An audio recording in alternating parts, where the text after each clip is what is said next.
Sakariya Cismaan oo ka mid ah mas'uuliyiinta ururka Sohefo Organization bal Sakariya marka hore ku soo dhaw telefishinka caalamiga ah Xuriyo 24 TV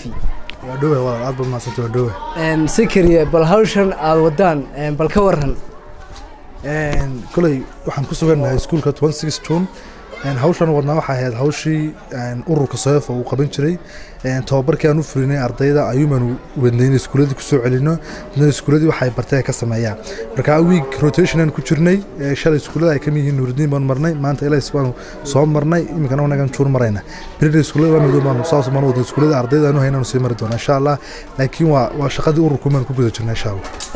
Sakariya waa tahay aad baad u mahadsan tahay yaa fikirkan idinka caawiyay in aad dhalinyarta ama da'yarka ubaxa dalka u soo koraya in aad wax bartaan oo waliba si frontier aad ku bartaan sayid ka caawiyo mahayadaad ka caawiso mise dawladda horta aad baad mahadsantahay Cabdikariin ka urur ahaan cid naga caawiso aan imika kooran karo inta naga caawisa ma jirto marka laga reebo jaamacadda Asaba oo aanu dhismaheeda aanu ku dhigno laakiin cid kale oo fan ugu bixiso naga caawisa ma jirto fikirkan oo fikir ka yimi xubnaha ururka Sohefo ay ka mid yihiin Mustafa iyo Cabdicaziz Hibaaq waa fikir aan ugu talagalay in ardaydu aan ugu barno dafcad hore baxday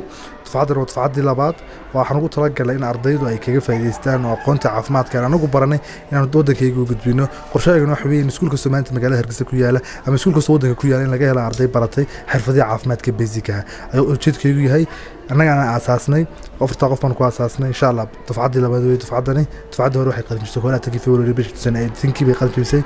dafcadii labaad baan wadnaa insha Allah imika naga tusanay noqon karaan bay kula tahay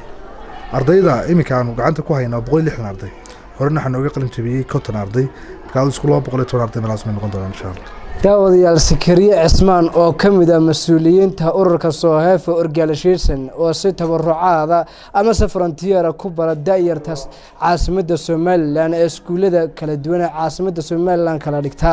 waa Cabdikariin Ciise Cabdullaahi Cabdikariistaji telefishinka caalamiga ah Xuriyo 24 TV dugsiga 26 June